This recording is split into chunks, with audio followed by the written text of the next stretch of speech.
নমস্কার জানাচ্ছি সকল দর্শক বন্ধুদের। তো আজকে একটা বিশেষ টোটকা আপনাদেরকে জানাবো। এইটা আপনারা যদি প্রতি বৃহস্পতিবার করতে পারেন, যে কোনো বৃহস্পতিবার করে আপনারা যদি মা লক্ষ্মীর স্থানে রাখতে পারেন, সেক্ষেত্রে কিন্তু আপনাদের আয় উন্নতি বৃদ্ধি ঘটবে। তো আমি কি কি নিয়েছি দেখুন। যে কোনো পাত্র দুটো নিতে পারেন, মাটির সরা হোক বা যে কোনো পাত্র আপনারা নিতে পারেন।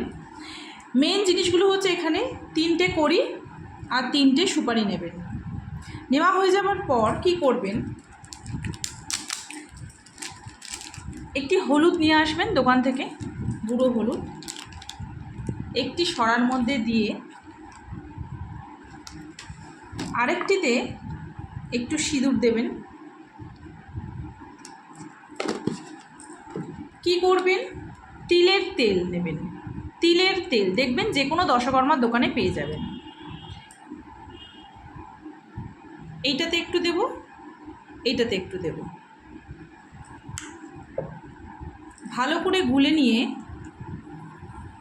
খেয়াল রাখবেন আপনারা এই আঙুলে করে কিন্তু করবেন।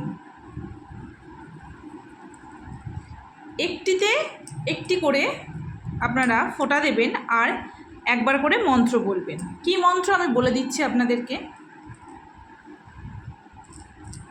নম লক্ষ্মী দেব্যই নম। পয়টাতে দেবেন নম লক্ষ্মী দেব্যই নম।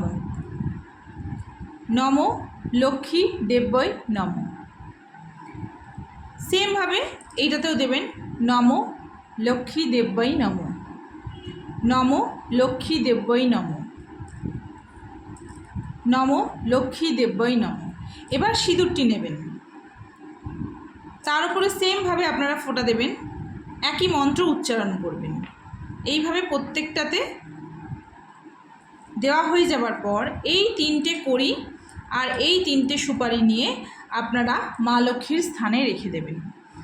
এই ক্ষেত্রে আপনাদের শ্রীবৃদ্ধি ঘটবে, আয় উন্নতি ঘটবে। এটা আপনারা করুন, যে কোনো বৃহস্পতিবার অবশ্যই করবেন। এটা করুন, নিশ্চয়ই উপকার পাবেন। জয় মাতা।